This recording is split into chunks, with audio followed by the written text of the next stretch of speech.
सबक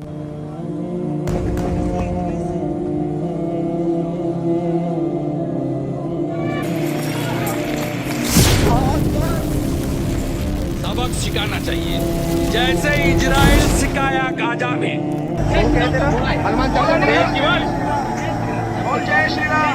যে আমরা বাংলাদেশ আরেকটি প্রদেশ করব।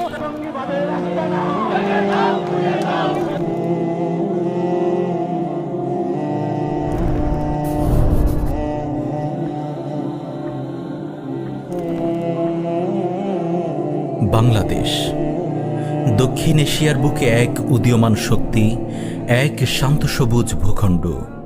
কিন্তু এই শান্তির আবরণের আড়ালে আমাদের অজান্তেই কি তৈরি হচ্ছে এক রক্তক্ষয়ী নীল নকশা, আন্তর্জাতিক মঞ্চের বিষাক্ত ফিসফাস, আঞ্চলিক পরাশক্তিগুলোর নোংরা চাল, আর ভেতরের কিছু ঘরের শত্রুর তৎপরতা। সব মিলিয়ে কোন নরকের দিকে ঠেলে দেওয়া হচ্ছে এই স্বাধীন মানচিত্রকে? সম্প্রতি ভারতে নিযুক্ত ইসরায়েলি রাষ্ট্রদূত রিওভেন আজার দিল্লির এক গণমাধ্যমে বসে যে বিষেধগার করেছে তা কোনো সাধারণ সাক্ষাৎকার নয়। এটি মূলত এক মহাযুদ্ধের দামামা। তিনি দাবি করেছেন বাংলাদেশ নাকি হামাসের আখড়া। Hamas presence in South Asia, anything you would like to point out? Well, we've seen in open sources that Hamas representatives following the 7th of October have been visiting both Pakistan and Bangladesh and engaging with terrorist organizations, with different government officials. We think that this is very worrisome. 2023 সালের 7 অক্টোবরের পর থেকে তারা নাকি বাংলাদেশের ওপর বিশেষ দূরবীন ফিট করেছে এবং এই নিয়ে ভারতের সাথে গোপন বৈঠকও সেরে নিয়েছে। কি অদ্ভুত মেলবন্ধন! ফিলিস্তিনের কসাই আর কাশ্মীরের জল্লাদ উভয় মিলে এখন আমাদের এই প্রিয় মাতৃভূমিকে নিয়ে শকুনের মতো গোলটেবিল বৈঠক করছে। বিগত 2 দশকে ভারত আর ইসরায়েলের এই অবৈধ পীড়িত কিন্তু মোটেও গোপন কোনো বিষয় নয়। প্রতিরক্ষা প্রযুক্তি আর গোয়েন্দা নজরদারির নামে এই 2 রাষ্ট্র আসলে কিসের চাষ করছে? তাদের মূল আঠা হলো মুসলিম বিদ্বেষ। দুনিয়ার বুকে মুসলিমদের উপর কিভাবে গণহত্যা চালাতে হয়, কিভাবে একটা জাতিকে তাদের নিজেদের জন্মভূমি থেকে উচ্ছেদ করতে হয়, তার জন্য দিল্লির বাবুরা তেলাবিবের জায়নবাদীদেরকে নিজেদের গুরু বলে মানে। ভারতের ক্ষমতাসীন সন্ত্রাসী দল বিজেপি বাংলাদেশকে চিরকালই একটা হুমকিমূলক দেশ হিসেবে দেখিয়ে এসেছে।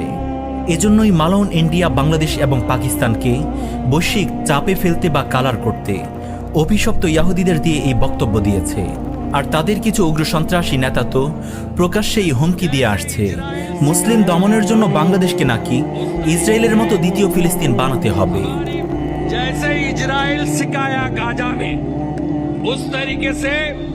কত বড় ধৃষ্টতা! তারা ভুলে গেছে এটা ইন্ডিয়া নয়, এটা 56,000 বর্গ মাইলের এক বীরের ভূখণ্ড, যেখানে প্রতিটা ইঞ্চি মাটিতে শাহাদাতের তামান্না নিয়ে মানুষ বেঁচে থাকে। শত্রু শুধু সীমান্তের ওপারেই বসে নেই, শত্রুকে ছদ্মবেশে ঘরের ভেতর ঢুকিয়ে দেওয়া হয়েছে। গাইবান্ধার পলাশবাড়িতে তথাকথিত রাম মন্দির নির্মাণ প্রকল্পের মূল হোতা হরিদাস চন্দ্র তরণীর পেছনে যখন সুতো টানলে সরাসরি ভারতীয় গোয়েন্দা সংস্থা রয়ের নাম বেরিয়ে আসে, তখন বুঝতে হবে ষড়যন্ত্র আমাদের শোবার ঘর পর্যন্ত পৌঁছে গেছে। আপাতদৃষ্টিতে মনে হতে পারে এটা একটা নিরীহ উপাসনালয়, কিন্তু না, ইতিহাসের ট্রোজান হর্সের মতো ধর্মের আড়ালে শত্রুপক্ষকে সুরক্ষিত দুর্গের ভেতর প্রবেশ করানোর এটি একটি মাস্টার প্ল্যান। আর যখনই এই প্রকল্পের নিরাপত্তাজনিত আসল চেহারা ফাঁস হয়ে গেল, অমনি ভারতীয় উস্কানিতে এদেশের ভেতরের কিছু পাঁচাটা হিন্দুত্ববাদী গোষ্ঠী ফনা তুলে দাঁড়ালো। মশাল মিছিল, আলাদা প্রদেশ গঠনের হুমকি, জয় শ্রীরাম স্লোগান, আর কথায় কথায় এদেশের শান্তিকামী মুসলিমদেরকে জঙ্গি ট্যাগ দেওয়া। এসবের পেছনে কোন কারখানার নকশা কাজ করছে তা বুঝতে রকেট সায়েন্স জানা লাগে না। পশ্চিমবঙ্গের বিজেপি নেতা দিলীপ ঘোষ একদিন বলেছিল, নামাজ পড়তে হলে পাকিস্তানে যাও। দম বন্ধ হয়ে যাচ্ছে, যান বাংলাদেশে, পাকিস্তান চলে যান, এখানে নামাজ পড়ুন, কেউ বলবে না, এখানে চলবে না।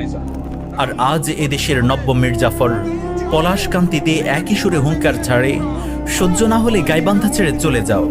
রাম মন্দির কতটুকু হবে, কত ইঞ্চি হবে, সেটা ঠিক করবে দেশের হিন্দুরা। তোরা ঠিক করার কে? রাম মন্দির দেখা গেল কি দেখা গেল না?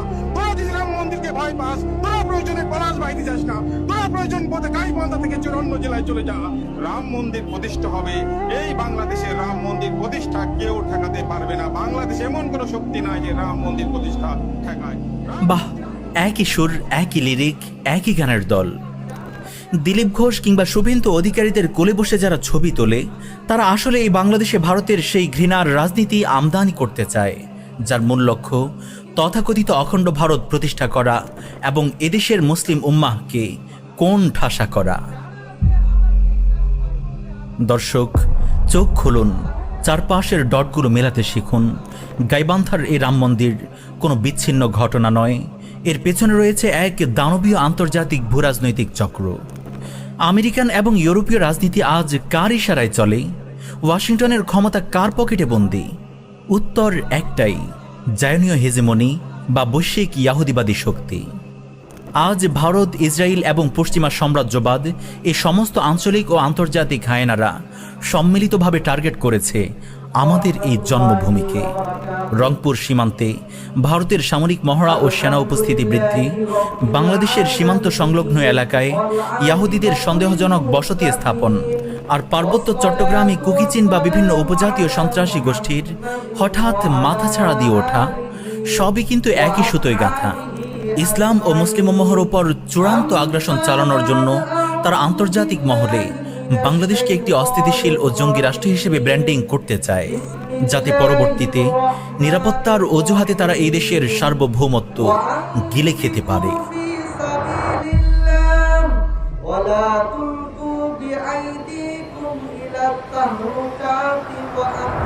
কিন্তু তারা তো ভুলে গেছে, তারা চাল চালার 1400 বছর আগেই এই মহাবিশ্বের মালিক মহান রব্বুল আলামিন তাদের সকল চক্রান্তের জবাব পবিত্র কোরআনে দিয়ে দিয়েছেন। আল্লাহ তাআলা বলেন, লাতাজিদান্না আশাদ্দান নাসি আদাওয়াতাল লিল্লাযিনা আমানুল ইয়াহুদ ওয়াল্লাযিনা আশরাকু। আপনি অবশ্যই মুসলিমদের প্রতি শত্রুতায় মানুষের মধ্যে সর্বাপেক্ষা কঠোর পাবেন ইয়াহুদিদেরকে এবং সেই সমস্ত লোকদেরকে যারা শিরক করে। আজকের এই ভূরাজনৈতিক পরিস্থিতি মহান আল্লাহ তাআলার এই বাণীর জীবন্ত চাক্ষুষ বাস্তবতা। আমরা হয়তো চশমা বন্ধ করে এই সত্য থেকে চোখ ফিরিয়ে রাখতে চাই, কিন্তু উট পাখির মতো বাড়িতে মাথা গুঁজে রাখলেই কি ঝড় থেমে যায়? না, থমকে যায় না।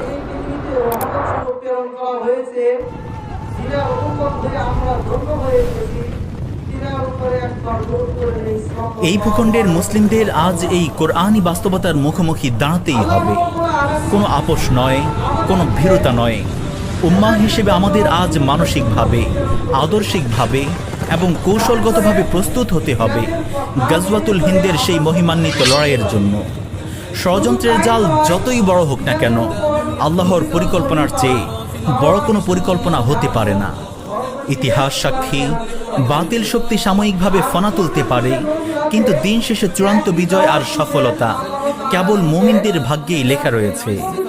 জাগো উম্মাহ, চোখ খোলো, চক্রান্ত চেনো এবং নিজেদের ঈমানকে শীষে-ঢালা প্রাচীরের মতো শক্ত করো। জাগো উম্মাহ, চোখ খোলো, চক্রান্ত চেনো এবং নিজেদের ঈমানকে শীষে-ঢালা প্রাচীরের মতো শক্ত